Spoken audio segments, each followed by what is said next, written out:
Seperti biasa, kali ini kami akan berbincang-bincang terkait dengan wilayah Papua, khususnya di Pegunungan Bintang.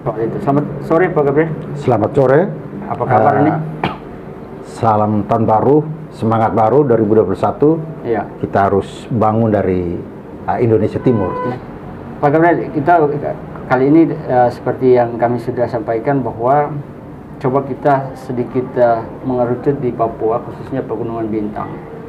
Proses politik kemarin sudah selesai dan tentu kita menunggu kepemimpinan baru. Nah, langkah-langkah apa yang menurut Pak Gabriel dari RCI bisa support? Jadi baik dari RCI yang fokus terkait soal investasi, ya, maupun nanti untuk penegakan hukum tindak pidana korupsi menuju Papua PBIN bersih dan bebas dari bisa juga mafia korupsi. Itu juga memang ini juga jadi atensi khususnya. Tentu saja kita profisiat kepada Pak Spey dan Pak Peter yang telah berhasil untuk istilahnya mengambil hati didukung oleh rakyat PBIN Pegunungan Bintang yang mau pemimpin baru yang mau menyelamatkan PBIN dari mafiosi, kolusi, korupsi, nepotisme dan korupsi yang begitu marak di PBIN yang menyengsarakan rakyat, tapi juga peluang besar untuk mengangkat sumber daya manusia Pegunungan Bintang dan potensi-potensi yang ada di PBIN ini perlu dibuat sebuah terobosan baru. Tentu saja masukan dari Institute for Research and Consultation of International Investment RCI maupun juga lembaga anti rasuah yaitu Koalisi Masyarakat Pemberantasan Korupsi Indonesia, Bapak perlu sebuah badan promosi Pegunungan Bintang di Papua yang langsung dihandle oleh Pak Bupati terpilih dan Pak Wakil untuk apa perlu ini? Kira-kira untuk apa? Gambarannya tentu saja ini untuk memang ini tupoksinya Bupati dan Wakil Bupati untuk melakukan lobby, tapi perlu juga sebuah badan yang didukung oleh orang-orang profesional dan punya jaringan nasional dan internasional. Untuk apa? Untuk melobi pemerintah pusat dan dunia untuk investasi di Pegunungan Bintang. Itu pertama. Kedua, untuk melobi investor nasional dan dunia yang punya nurani untuk sejahterakan rakyat PBIN Pegunungan Bintang melalui Pak Spey dan Pak Peter ini sebagai bupati dan wakil bupati terpilih.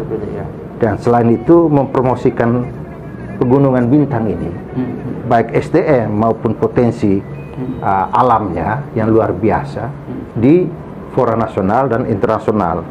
Terus tentu saja khusus sumber daya manusia PBIN itu memang harus, karena komitmen dari Pak Spey dan Pak Peter waktu itu, mereka sudah bertemu dengan pimpinan Kolese Canisius, sebuah lembaga pendidikan yang punya pengalaman yang luar biasa di pengembangan sumber daya manusia.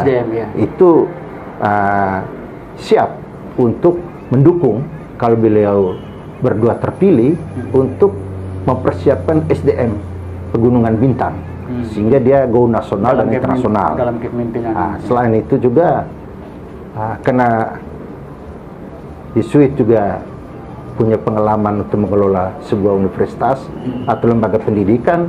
Nah, ini kita juga sudah bicarakan dengan provinsial maupun dengan para pedagog Yesuit yang ahlinya siap untuk membantu PBIN.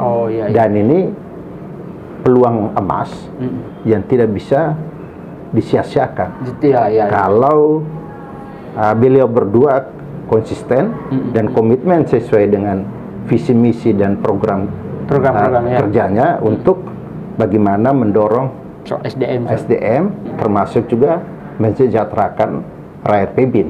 Ya. Dari Pebin ini yang bisa mengangkat Papua lainnya. Kalau Dan ini dibutuhkan sebuah badan. Itu badan promosi pegunungan bintang. Dia beda, Papua. Dia terpisah ya. Jadi dia inherent, langsung dibawa komandonya Pak Bupati dan Pak Wakil. Bisa bermitra dan RCI dan lembaga yang ada di sini ambil peran, termasuk Media Timur Channel ya wajib untuk membackup beliau. Dan ini peluang ini tidak datang dua kali. Memang kalau dari visi kita lihat kemarin, visi misi beliau itu luar biasa sekali. Ya. Cuma tinggal bagaimana. Salah satunya yang Pak Gabriel tawarkan ini. Salah satu contohnya ini. Hari ini Kompas mengangkat bagaimana soal saudara-saudara kita di Merauke, anak tanah Papua, orang asli Papua, Malin Anim atau Marin, yang saat ini tergusur dan terpinggirkan. Bahkan Kompas hari ini teralienasi. Kompas hari ini. Ini jelas Bapak mau dibangun untuk daerah, untuk food dan energi, tapi hasilnya sampai saat ini investor masuk dan justru memperkaya diri mereka sendiri, dan orang asli Papua justru mengabaikan dan orang Papua asli semakin terpinggirkan. Dan ini kita tidak mau terjadi di Pebin. Maka ini perlu ada badan yang langsung di bawah koordinasi Pak Bupati dan Pak Wakil untuk kawal serius ini.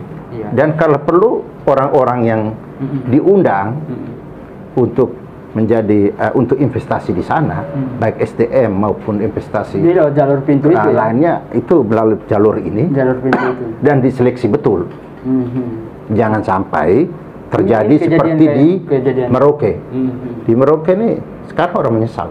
Kompas hari ini. Ini bagaimana lumbung pangan di tanah Marin Aning ini, padahal masyarakat itu jauh dari harapan. Dan ini sangat miris. Dan orang-orang asli Papua semakin terpinggirkan. Dan ini SDM-nya yang dijanjikan disiapkan, sarana prasarana dan juga kesejahteraan itu zero besar. Dan ini fatal. Nah, ini sebuah penipuan berkedok investasi. Maka ini kita tidak mau terjadi di Pegunungan Bintang.